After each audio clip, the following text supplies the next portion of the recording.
ಓಂ ಗುರುದ್ಯೋ ನಮಃ. ಮಾನ್ಯ ಬಂಧುಗಳೇ ನಮಸ್ಕಾರ. ವಾಸ್ತು ಬೈ ಅಶೋಕ್ ರಾವ್, ವಾಸ್ತು ತಜ್ಞರು.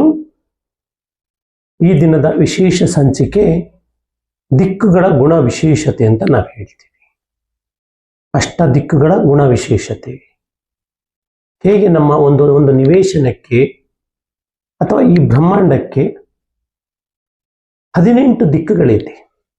ಆದರೆ ಆ ದಿಕ್ಕುಗಳಲ್ಲಿ ವಿಶೇಷವಾಗಿ ಆರಿಸ್ಕೊಳ್ಳೋದು ಅಷ್ಟ ದಿಕ್ಕುಗಳು, 8 ದಿಕ್ಕುಗಳು. ಮನೆಯನ್ನು ಕಟ್ಟುವಾಗ ಗಮನಿಸಬೇಕು. ಹಾಗೆ ಆ ಮೊದಲನೇ ಸ್ಥಾನದಲ್ಲಿ ಬರುವಂಥ ವಿಶೇಷ ದಿಕ್ಕೆ ಈಶಾನ್ಯ. ಈಶಾನ್ಯ ನಮ್ಮ ಮುಖಕ್ಕೆ ಮತ್ತು ನಮ್ಮ ಮುಂದಿನ ಶೇಪಿಗೆ ಹೋಲ್ತದೆ. ಯಾವತ್ತು ಈ ಅಂಧಕಾರವಾಗಿರ್ಬೇಕಾದಂಥ ಮುಖದಲ್ಲಿ ಒಂದು ಬೇಡವಾಗಿದ್ದು ಯಾವ್ದಾದ್ರು ಒಂದು ಕುರುಪಿದ್ರೆ ಏನಂತಾರೆ. ಹಾಗೇನೆ ಈ ವಿಶೇಷ ಸಂಚಿಕೆಯ ಗುಣ ಏನಪ್ಪ ಅಂತಂದ್ರೆ ನಾವು ಪರಿಪೂರ್ಣವಾಗಿ ಸರಿ ಮಾಡ್ಕೊಳ್ಳೋದು. ನೋಡಿ, ಈಶಾನ್ಯ ದಿಕ್ಕು ಸರ್ವಶ್ರೇಷ್ಠವಾದಂಥ ದಿಕ್ಕು, ಶಿವನ ಒಂದು ಆವಾಸ ಸ್ಥಾನ. ನಾವು ಹೇಗೆ ಶಿವನ ವಿಗ್ರಹವನ್ನ ಅಥವಾ ಶಿವನ ಮೂರ್ತಿನ ಶಿವಲಿಂಗ ನೋಡಿದಾಗ ಎಷ್ಟು ಚಂದ ಕಾಣುತ್ತೆ. ಅಲ್ಲಿ ಕುಳಿತು ಪೂಜೆ ಮಾಡುವಾಗ ಆದರೂ ಆ ಸುಖನೇ ಬೇರೆ, ಆ ಭಕ್ತಿ ಭಾವಗಳೇ ಬೇರೆ. ಹಾಗಿದ್ದಾಗ ಈಶಾನ್ಯ ಇಸ್ ವೆರಿ ಇಂಪಾರ್ಟೆಂಟ್. ಗ್ರಹಾಧಿಪತಿ ಬಂದು ಗುರು ಸಂಗಡ ಕೇತು. ಈಶಾನ್ಯ ದಿಕ್ಕು ದೇವತೆಗಳ ಸ್ಥಾನ, ಜಲತತ್ವಕ್ಕೆ ಸಂಬಂಧಪಟ್ಟಿದ್ದು. ವಿಶೇಷವಾಗಿ ಈ ದಿಕ್ಕನ್ನು ಪವಿತ್ರವಾಗಿಟ್ಕೊಳ್ಬೇಕು. ಪುಣ್ಯದಾಯಕವಾದಂಥ ಒಂದು ಒಳ್ಳೆಯ ದಿಕ್ಕು, ಮತ್ತೆ ಸ್ವಚ್ಛವಾಗಿರಬೇಕು.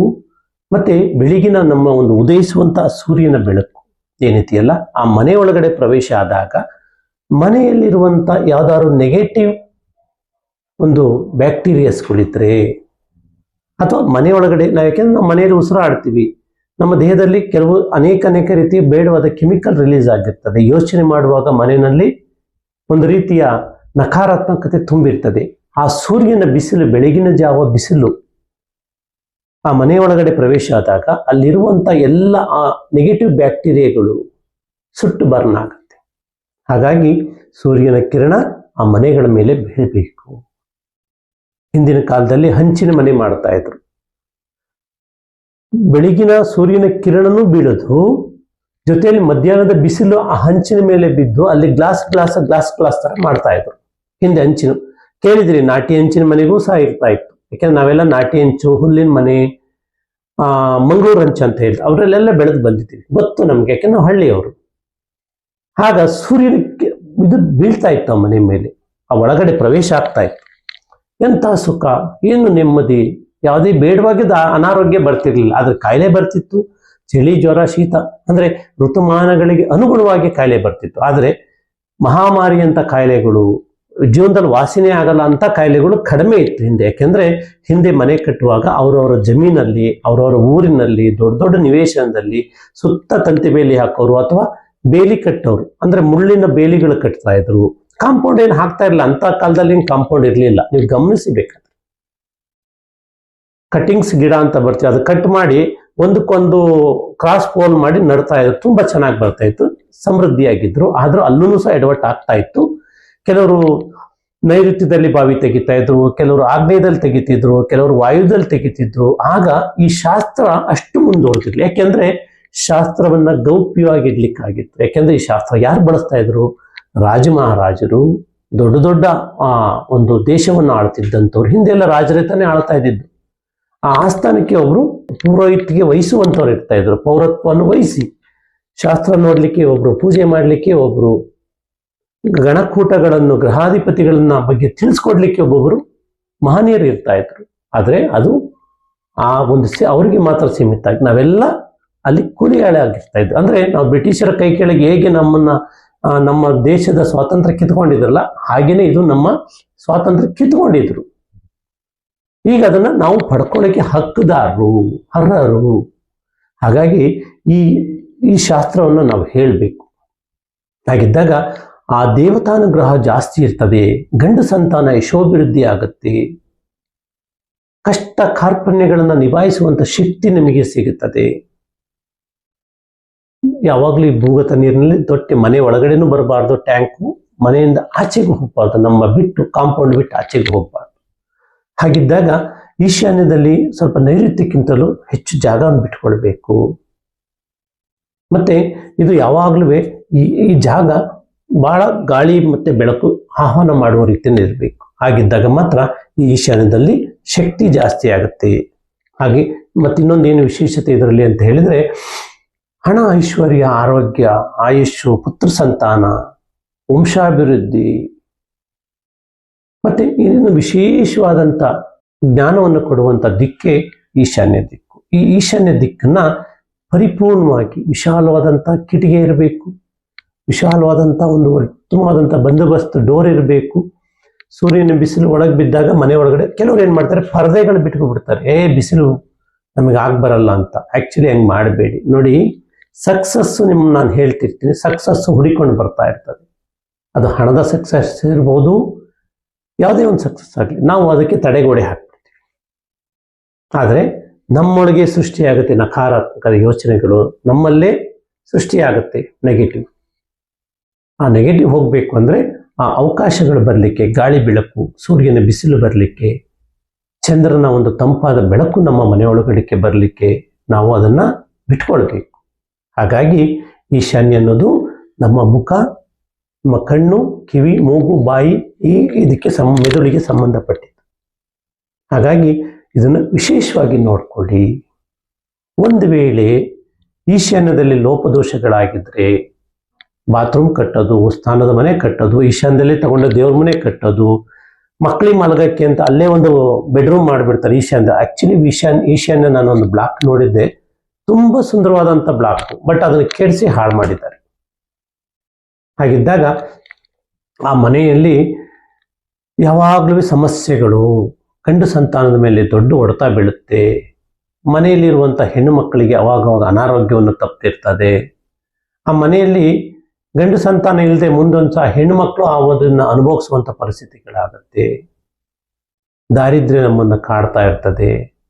ಈಶಾನ್ಯದಲ್ಲಿ ಬಾತ್ರೂಮ್ ಆಗಲಿ, ಟಾಯ್ಲೆಟ್ ಆಗಲಿ, ಅಡಿಗೆ ಮನೆ ಆಗಲಿ, ಅಥವಾ ಅಂದರೆ ದೇವ ದಿಕ್ಕು, ದೈವ ಬೇರೆ ದೇವ ಬೇರೆ. ಈಶಾನ್ಯ ಒಂದು ದೇವರ ದಿಕ್ಕು. ಆ ದೇವ್ರ ತಲೆ ಮೇಲೆ ತಗೊಂಡೆ ನಾವು ಭಾರ ಹಾಕ್ಬಿಟ್ರೆ ದೇವ್ರ ಮನೆ ಕಟ್ತೀವಿ ನಿಜ, ಯಾಕೆ ಅವಕಾಶ ಇದೆಯಲ್ಲ, ಪೂರ್ವದಲ್ಲಿ ಕಟ್ಬೋದಲ್ಲ. ಹಾಗಾಗಿ ಕಲ್ಲಿನ ರಾಶಿ ಹೊಟ್ಕೊಳ್ಳೋದು, ಮನೆಯಲ್ಲಿ ಗಲೀಜಾಗಿ ಇಟ್ಕೊಳ್ಳೋದು, ಚಪ್ಪಲಿಗಳನ್ನ ಬಿಟ್ಕೊಳ್ಳೋದು, ಈಶಾನ್ಯದಲ್ಲಿ ಪರ್ಕೆಗಳನ್ನ ಬಿಸಾಕೋದು, ಆಮೇಲೆ ಹೊಸಲನ್ನ ಒದ್ಕೊಂಡು ತಿರುಗೋದು, ಹೀಗೆಲ್ಲ ಮಾಡ್ಲಿಕ್ಕೆ ಹೋಗಬಾರ್ದು. ಮಾಡಿದಂಥ ಪರಿಸ್ಥಿತಿಯಲ್ಲಿ ಕೆಟ್ಟ ಫಲಗಳು ಪ್ರಾಪ್ತಿಯಾಗುತ್ತೆ. ನೋಡಿ, ಅಲ್ಲಿ ಲೋಪದೋಷಗಳಿದ್ದಾಗ ವಿಕಲಾಂಗ ಮೃತಿಭ್ರಷ್ಟರು ಆಗ್ತಾರೆ ಮಕ್ಕಳು. ಗಂಡು ಮಕ್ಕಳು ಹೇಳಿದ ಮಾತು ಕೇಳಲ್ಲ, ತಂದೆ ಒಳ್ಳೆಯವರಾಗಿದ್ರು ಮಕ್ಕಳು ಭ್ರಷ್ಟರಾಗ್ತಾರೆ. ಅಥವಾ ಒಂದು ವೇಳೆ ಮಕ್ಕಳು ಒಳ್ಳೆಯವರಾದ್ರು ತಂದೆ ಭ್ರಷ್ಟರಾಗ್ತಾರೆ. ಯಾಕೆಂತಂದ್ರೆ ಎಷ್ಟೋ ಜನ ಈ ದಿಕ್ಕಿನಲ್ಲಿ ಮನೆ ಕಟ್ಟಿದಂಥವ್ರು ಲೋಪದೋಷಗಳು ಮಾಡಿಕೊಂಡು ಬರಬಾರ್ದ ದೊಡ್ಡ ದೊಡ್ಡ ರೋಗಗಳಿಂದಲೂ ಹೋಗಿದ್ದಾರೆ. ಹಾಗೆ ಜೈಲು ವಾಸವನ್ನು ಅನುಭವಿಸಿದ್ದಾರೆ. ಗೊತ್ತಿಲ್ಲ ಇಲ್ಲಿ ಆದಂತ ಈ ಒಂದು ಇದರಿಂದ ಮನಸ್ಥಿತಿ ಚಂಚಲವಾಗುತ್ತೆ. ಹಾಗಾಗಿ ಈ ಒಂದು ವಿಶೇಷವಾಗಿ ಇಲ್ಲಿ ಯಾವುದೇ ರೀತಿಯ ಅಡಿಗೆ ಮನೆ ಮಾಡ್ತಾರೆ ಕೆಲವು ಕಡೆ. ಇದು ಬಹಳ ತಪ್ಪು.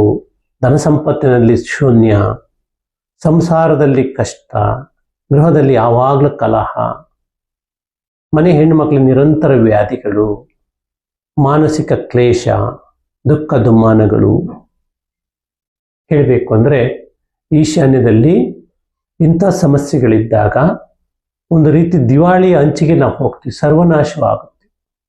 ಈ ಮುಖ ನೋಡಲಿಕ್ಕೆ ಚೆಂದಾಗಿದ್ದರೆ ಮಾತ್ರ ನಮ್ಮನ್ನು ಜನ ನೋಡ್ತಾರೆ. ಅದೇ ನಾವು ಏನೋ ಥರದಲ್ಲಿ ಇದ್ವಿ ಸರಿಯಾಗಿಲ್ಲ ಅಂದರೆ ಅವರು ಸಹ ನಮ್ಮನ್ನು ನೋಡಲ್ಲ. ಹಾಗೆಯೇ ಈಶಾನ್ಯ ಭಾಗವನ್ನು ಲೋಪದೋಷ ಮಾಡಿಕೊಳ್ಬೇಡಿ. ಮನೆಯನ್ನು ಕಟ್ಟಿ ಇಂಜಿನಿಯರ್ಗೆ ಕೊಡಬೇಕು, ಅವರು ಸ್ಟ್ರಾಂಗಾಗಿ ಕಟ್ತಾರೆ. ಮೇಸ್ತ್ರಿ ವೆರಿ ಪವರ್ಫುಲ್ ಫಿನಿಶಿಂಗ್ ಕೊಡ್ತಾರೆ. ಬಟ್ ವಾಸ್ತುತಜ್ಞರು ನಿಮಗೆ ಬರಬೇಕಾದಂಥ ಅಡೆತಡೆ ಇರುವಂಥ ಸಕ್ಸಸ್ಸನ್ನು ಕೊಡ್ತಾರೆ. ಗತ ಜನ್ಮದಲ್ಲಿ ಏನಾದರೂ ಕರ್ಮಗಳಿದ್ರೆ ಈ ಜನ್ಮದಲ್ಲಿ ನಾವು ಅದನ್ನು ಪರಿಪೂರ್ಣವಾಗಿ ಮಾಫಿ ಆಗುತ್ತೆ. ಮುಂದೆ ಒಂದು ದಿವಸ ಗಂಡು ಸಂತಾನ ಇಲ್ಲದೆ ದತ್ತು ತೆಗೆದುಕೊಳ್ಳುವಂಥ ಪರಿಸ್ಥಿತಿನೂ ಬರುವ ಸಾಧ್ಯತೆ ಇದೆ. ಆ ದತ್ತು ಬಂದವನಿಗೂ ತೊಂದರೆ. ಯಾಕೆಂದರೆ ನಿಮ್ಮ ಮನೆಯಲ್ಲಿ ಹೆಣ್ಣಿದೆ, ಗಂಡಿಲ್ಲ, ಹಾಗೇನು ಮಾಡ್ತೀರಿ? ಅವನ್ನ ಮದುವೆ ಮಾಡ್ಕೊಳ್ಳಿಕ್ಕೆ ಬೇಕು. ಅಥವಾ ಹೆಣ್ಣು ಗಂಡು ಸಂತಾನ ಇಬ್ಬರಿಗೂ ನಷ್ಟ ಆಯಿತು, ಮುಂದೇನು ಮಾಡ್ತೀರಿ? ಯಾರನ್ನೋ ಒಬ್ರು ದತ್ತು, ಅವ್ರು ಯಾರ್ದೋ ತಾಯಿ ಹೊಟ್ಟೆಯಲ್ಲಿ ಹುಟ್ಟಿರ್ತಾರೆ, ನಿಮ್ಮ ರಕ್ತ ಅಲ್ಲ. ಆದರೆ ಮನಸ್ಸು ಒಪ್ಪುತ್ತಾ ಇರಲ್ಲ. ಸಮಾಜದಲ್ಲಿ ಏನಂತವರು, ಇವರಿಗೆ ಸಂತಾನ ಭಾಗ್ಯ ಇಲ್ಲ, ಇವ್ರ ಮಕ್ಕಳು ಇಲ್ಲ, ದತ್ತು ತಗೊಂಡೆ ಇರೋ ಆಸ್ತಿಯನ್ನು ಯಾರಿಗೆ ಕೊಡ್ಲಿ, ಯಾರಾದರೂ ತಿನ್ಲಿ ಅಂತೀರಿ. ಬಟ್ ಮಾಡಬೇಕಾದಂಥ ಒಂದು ಚಿಕ್ಕ ತಪ್ಪಿಂದ ನಿಮಗೆ ಬರಬೇಕಾದಂಥ ಈ ಪಂಚಭೂತ ಬ್ರಹ್ಮಾಂಡದಲ್ಲಿ ಸಿಗಬೇಕಾದಂಥ ಎಲ್ಲ ಸುಖಗಳನ್ನು ನೀವು ಹೊಳೆಯಲ್ಲಿ ಹುಣಸೆ ಹಣ್ಣನ್ನ ಹಿಂಡಿದ ರೀತಿಯಲ್ಲಿ ಮಾಡ್ತೀವಿ. ಈಶಾನ್ಯ ದಿಕ್ಕನ್ನ ಬಹಳ ಜಾಗ್ರತೆಯನ್ನು ವಹಿಸಿ ಮಾಡಿ. ವಂಶಾಭಿವೃದ್ಧಿ ಆಗುತ್ತೆ, ಗಂಡು ಹೆಣ್ಣು ಸಂತಾನ ಪ್ರಾಪ್ತಿ ಆಗುತ್ತೆ, ಪತಿ ಪತ್ನಿಯರು ಆರೋಗ್ಯವಾಗಿರ್ತೀರಿ, ಹಣ ನಿಮ್ಮನ್ನು ಹುಡಿಕೊಂಡು ಬರುತ್ತೆ, ಅಧಿಕಾರ ನಿಮ್ಮನ್ನು ಹುಡಿಕೊಂಡು ಬರುತ್ತದೆ, ಸಮಾಜಕ್ಕೆ ನಿಮ್ಮಿಂದ ಒಳ್ಳೊಳ್ಳೆ ಕೆಲಸಗಳಾಗತ್ತೆ. ಇದು ಗಮನದಲ್ಲಿಟ್ಕೊಂಡು ಈಶಾನ್ಯ ಬ್ಲಾಕಿನ ಮನೆಯನ್ನು ಪರಿಪೂರ್ಣವಾಗಿ ಅಳವಡಿಸಿ ಆ ದಿಕ್ಕಿಗೆ ವಿಶೇಷ ಸ್ಥಾನಮಾನವನ್ನು ಕೊಡಿ. ನೀವೇನಾದ್ರೂ ಇವತ್ತು ಆ ಮನೆಗೆ ಆ ದಿಕ್ಕಿಗೆ ವಿಶೇಷ ಸ್ಥಾನಮಾನ ಕೊಟ್ಟಿದ್ದೇ ಆದಾಗ ಆ ಮನೆ ನಿಮ್ಮ ಉತ್ತಮವಾದಂಥ ಒಂದು ಸ್ಥಾನದಲ್ಲಿ ಕೂರಿಸ್ತದೆ. ಗಮನ ಇಟ್ಕೊಳ್ಳಿ. ಹಣ ಇದೆ ಅಂತ ಅಹಂಕಾರ ಪಡಬೇಡಿ, ಅಥವಾ ಅಧಿಕಾರ ಇದೆ ಅಂತ ಅಹಂಕಾರ ಪಡಬೇಡಿ. ಹಣ ಅಧಿಕಾರ ಯಾವತ್ತೂ ಶಾಶ್ವತ ಅಲ್ಲ. ಆದರೆ ಅದೇ ಹಣ ಒಂದು ದಿವಸ ನಮ್ಮ ಕೆಲಸಕ್ಕೂ ಬರೋದ ರೀತಿ ಆಗುತ್ತೆ. ಹಾಗೆ ವಿದ್ಯೆ ಅನ್ನುವಂಥ ಅಕ್ಷರ ಜ್ಞಾನ ಇದೆ, ಅಥವಾ ನಾನು ವಿದ್ಯಾವಂತ ತುಂಬ ಓದಿದ್ದೀನಿ ಅಂತ ಯಾರನ್ನೂ ಕೀಳಾಗಿ ನೋಡಬೇಡಿ. ಪುಸ್ತಕದಲ್ಲಿರುವಂಥ ತರಕಾರಿ ಸಾಂಬಾರು ಮಾಡಲಿಕ್ಕೆ ಬರಲ್ಲ, ಆದರೆ ಅದರ ಬಗ್ಗೆ ತಿಳ್ಕೊಳ್ಬೋದು. ಬುಕ್ಸಲ್ಲಿ ವೆಜಿಟೇಬಲ್ಸ್ ಚಿತ್ರಣ ಇದೆ, ಅದರದ್ದು ನ್ಯೂಟ್ರಿಷನ್ ವ್ಯಾಲ್ಯೂ, ಅದರದ್ದು ಮಹಿಮೆ ಕೊಟ್ಟಿರ್ತಾರೆ. ಆದರೆ ಅದನ್ನು ನಾವು ಬೆಳೆದು ತೊಳೆದು ಕಟ್ ಮಾಡಿ ಸಾಂಬಾರು ಮಾಡಿ ತಿಂದಾಗಲೇ ನಮ್ಮ ಬಾಡಿಗೆ ನ್ಯೂಟ್ರಿಷನ್ ಬರೋದು. ಪುಸ್ತಕದಲ್ಲಿ ಓದಿದ ತಕ್ಷಣ ಇರುವಂಥದ್ದೆಲ್ಲ ನ್ಯೂಟ್ರಿಷನ್ ನಮಗೆ ಬರಲ್ಲ. ಶಾಸ್ತ್ರ ಇರೋದು ನಿಮಗೆ ಅರ್ಥ ಮಾಡಿಸ್ಲಿಕ್ಕೆ. ಆದರೆ ಮನೆ ಕಟ್ಟುವಾಗ ನೀವು ಆ ಅನುಭವವನ್ನು ಪಡ್ಕೊಳ್ಬೇಕು. ಹಾಗೆ ಆತರ ಪಡಬೇಡಿ. ನಾನು ಯಾವಾಗಲೂ ಹೇಳ್ತಾ ಇರ್ತೀನಿ, ಮದುವೆ ವಿಚಾರದಲ್ಲಿ, ಮನೆ ಕಟ್ಟುವ ವಿಚಾರದಲ್ಲಿ, ಹಣ ಕೊಡುವಂಥ ವಿಚಾರದಲ್ಲಿ, ನೀವು ಮಗುವನ್ನ ಒಂದು ಮಗುವಿಗೆ ತಾಯಿ ಆಗ್ತಿದ್ರೆ ಅಥವಾ ತಂದೆ ಆಗ್ತಿದ್ರೆ ಅಂತ ಆತರ ಪಡಬೇಡಿ. ಅದಕ್ಕೆಲ್ಲ ಕೆಲವು ಸಮಯಗಳಿದೆ. ಯಾವ ರೀತಿಯ ಮಗುನ ಅಟ್ರಾಕ್ಟ್ ಮಾಡಬೇಕು, ನಿಮಗೆ ಹೆಣ್ಣು ಬೇಕು ಗಂಡು ಬೇಕು. ಕೆಲವರಿಗೆ ತಲೆಯಲ್ಲಿ ಯಾವ ಒಂದು ಲೆಕ್ಕನೇ ಇರೋದಿಲ್ಲ, ಎಂಥದೋ ಒಂದು ಹುಟ್ಟಿದರೆ ಸಾಕು ಅಂತಾರೆ. ಯಾವುದೋ ಅನ್ಯ ಗ್ರಹ ಅನ್ಯ ಪೀಡೆ ಬಂದ್ಬಿಡ್ತದೆ, ಅದು ಬಂದು ನಿಮಗೆ ಕಾಟ ಕೊಡ್ತಾ ಇರ್ತದೆ. ಎಷ್ಟೋ ಜನ ಯಾಕಾದ್ರೆ ಇವನಿಗೆ ನಾನು ಜನ್ಮ ಕೊಟ್ಟನು ಅಂತ ಹೇಳ್ತಿರ್ತಾರೆ. ಯಾಕೆಂದ್ರೆ ಹಂಗೆ ಆಡ್ತಿರ್ತಾನೆ. ಹಂಗಂತ ಅವ್ನು ತಪ್ಪಲ್ಲ, ಎಲ್ಲೋ ಅಲಿತಾ ಇದೆ ಅದು ಅಂತರ್ಪಿಸಾಚಿಯಾಗಿ. ಅದಕ್ಕಿನ್ನೂ ಆಯುಷ್ಯ ಮುಗ್ದಿರ್ಲಿಲ್ಲ, ಯಾವುದೋ ಇದರಲ್ಲಿ ಹೊರಟೋಯ್ತು. ಮರದಲ್ಲೋ, ಹುಣಸೆ ಮರದಲ್ಲೋ, ಎಲ್ಲೋ ಒಂದು ಬೇವಿನ ಮರದಲ್ಲೋ, ಅಥವಾ ಯಾವುದೋ ಒಂದು ಇದರಲ್ಲಿ ಅಡಿಕೊಂಡಿರ್ತದೆ, ಎಲ್ಲೋ ಅದು ಚರಂಡಿ ಎಲ್ಲೋ ಅಡಗಿರ್ತದೆ. ಅದು ಕಣ್ಣಿಗೆ ಕಾಣಲ್ಲ, ಆತ್ಮಗಳು ಕಣ್ಣಿಗೆ ಕಾಣಲ್ಲ. ಹಾಗಂದಾಗ ಏನಾಗ್ತಾರೆ, ಕೆಲವು ಹೆಣ್ಣು ಮಕ್ಕಳಿರ್ಬೋದು, ಗಂಡು ಮಕ್ಕಳು ಇರ್ಬೋದು. ನೋಡಿ, ಹೆಣ್ಣು ಮಗು ನೀವು ಮದುವೆ, ಇದೊಂದು ವಿಶೇಷ ಸಂಚಿಕೆಯಲ್ಲಿ ನಾನು ನಿಮಗೆ ಅರ್ಥ ಮಾಡಿಸ್ತಾ ಇದ್ದೀನಿ. ನೀವು ಯಾವುದೇ ಒಂದು ಹೆಣ್ಣನ್ನು ಮದುವೆ ಆಗಿ ಆ ತಾಯಿನ ಕೈ ಹಿಡಿದ ಮೇಲೆ ಅವಳು ನಿಮ್ಮ ಮನೆ ಮಹಾಲಕ್ಷ್ಮಿ. ಹಿಂದೆ ನಮ್ಮ ಜೀವನದಲ್ಲಿ ಅದೇನೇ ಆಗಿದೆ. ಸೂರ್ಯ ಚಂದ್ರನ ಮೇಲೆ ಆಣೆ ಮಾಡಿ ನಾವು ಮಾಂಗಲ್ಯದ ಆಣೆ ಮಾಡಿರ್ತೀವಿ. ಇದುವರೆಗೂ ನಮಗೆ ಗೊತ್ತಿಲ್ಲ, ಏನೋ ತಪ್ಪುಗಳಾಗೋಗಿದೆ. ಇನ್ನು ಮೇಲೆ ಕ್ಷಮೆ ಕೇಳೋದನ್ನ ಕಲೀರಿ, ಪ್ರೀತಿಸೋದು ಕಲೀರಿ. ಆಗ ನಿಮ್ಮ ಹತ್ರ ಯಾವ ಸಕ್ಸಸ್ಸು ಇಲ್ಲದೆ ಹೋಗಿತ್ತು ಅದೆಲ್ಲ ಮತ್ತೆ ನಿಮ್ಮ ಹತ್ರ ಹುಡಿಕೊಂಡು ಬರುತ್ತೆ ಅಂತ ಹೇಳ್ತಾ, ಈಶಾನ್ಯ ದಿಕ್ಕನ್ನ ಜಾಗ್ರತೆ ಮಾಡಿ. ಈಶಾನ್ಯಕ್ಕೆ ಯಾವುದೇ ಜಾತಿ, ಯಾವುದೇ ಧರ್ಮ, ಯಾವುದೇ ಪಂಗಡ, ಯಾವುದೇ ಕುಲ ಗೋತ್ರಗಳಿಲ್ಲ. ಗ್ರಹಾಧಿಪತಿ ಬಂದು ಗುರು, ಜ್ಞಾನವಂತ ಮಕ್ಕಳು ಹುಡ್ತಾರೆ. ಕೇತು ಇಡೀ ಆ ಮನೆಯಲ್ಲಿರುವಂಥ ಏನೇ ದೋಷಗಳು, ಪ್ರತಿ ದಿವಸ ಹೇಗೆ ನಾವು ಆಹಾರವನ್ನು ತಿಂತಾ ಇರ್ತೀವಿ, ನಮ್ಮ ದೇಹದಲ್ಲಿ ಅದು ಜೀರ್ಣವಾಗಿ ಅದು ಕಳೆಯಾಗಿರ್ತದೆ. ಕಳೆ ಅಂದ್ರೆ ಏನು? ಬೇಡವಾಗಿದ್ದು ನಾವು ಆಚೆಗೆ ಹಾಕ್ಲಿಕ್ಕೆ ಬೇಕು. ಹಾಗೆ ನಮ್ಮ ಮನೆಯಲ್ಲಿ ಯಾವಾಗಾದ್ರೂ ಏನಾದ್ರೂ ಒಂದು ನೆಗೆಟಿವ್ ಆಗ್ತಿರ್ತದೆ. ನೀವಿಷ್ಟೇ ನಿಮ್ಮ ಮನೆಯನ್ನು ಕಟ್ಟಿ ಅವನ್ನೆಲ್ಲ ಹೊರಗೆ ದಬ್ಬೋದು. ಶಾಂಕಿಣಿ, ಡಾಂಕಿಣಿ, ಮಸಣಿ, ಮಹಾಮಾರಿ, ದುಷ್ಟಶಕ್ತಿಗಳು, ಕೆಟ್ಟ ಕಣ್ಣುಗಳು. ನಾವು ಹಣವನ್ನು ಎಲ್ಲೋ ಗಳಿಸಿ ತಂದಿರ್ತೀವಿ, ಹಣದ ಮೇಲೆ ಎಷ್ಟೋ ಜನದ ಕಣ್ಣು ಬಿದ್ದಿರ್ತದೆ. ಹಣವನ್ನು ಜನರ ಮುಂದೆ ಎಣಿಸ್ಬೇಡಿ ಬಂಧುಗಳೇ. ಕೆಟ್ಟ ಕಣ್ಣು ಬಿತ್ತು ಅಂದ್ರೆ ನಿಮ್ಮ ಹಣ ಅದು ಎತ್ಲೆತ್ಲೋ ದಿಕ್ಕಾಪಾಲ ಆಗ್ಬಿಡ್ತದೆ, ರೋಗ ಬಂದ್ಬಿಡ್ತದೆ ಹಣಕ್ಕೆ, ಕಣ್ಣವಸರ ಅಂತ ಹೇಳ್ತಾರೆ. ಹಾಗೆ ಇವೆಲ್ಲದನ್ನು ನಾವು ಯೋಚನೆ ಮಾಡಿ ಮನೆ ಕಟ್ಟಬೇಕು. ಆ ಗ್ರಹಾಧಿಪತಿ ಕೇತು ಮಹಾದೇವ ಇದೇನಿದ್ದಾರಲ್ಲ, ಶಕ್ತಿವಂತ ಪವರ್ಫುಲ್ ಗ್ರಹ. ಅವರು ಅಲ್ಲಿರುವಂತ ಅಷ್ಟು ಅದೃಷ್ಟ ಶಕ್ತಿಗಳನ್ನ ಆ ಜಾಗದಲ್ಲಿ ಗುರುವಿನ ಆಜ್ಞೆಯ ಮೇರೆಗೆ ಹೊಡೆದು ಆಚೆ ಬಿಡ್ತಾರೆ. ಹಾಗಂತ ಹೇಳ್ತಾ ಈ ಸಂಚಿಕೆಯಲ್ಲಿ ಯಾರಿಗೆ ನಿಮಗೆ ಇಷ್ಟವಾಯಿತು ಲೈಕ್ ಮಾಡಿ, ಶೇರ್ ಮಾಡಿ, ಸಬ್ಸ್ಕ್ರೈಬ್ ಮಾಡ್ಕೊಳ್ಳಿ. ನೆಕ್ಸ್ಟ್ ಇನ್ನೊಂದು ಮುಂದಿನ ಸಂಚಿಕೆಯಲ್ಲಿ ನಾನು ಬರ್ತೀನಿ. ಎಲ್ಲರಿಗೆ ನಮಸ್ಕಾರ. ಧನ್ಯೋಸ್ಮಿ.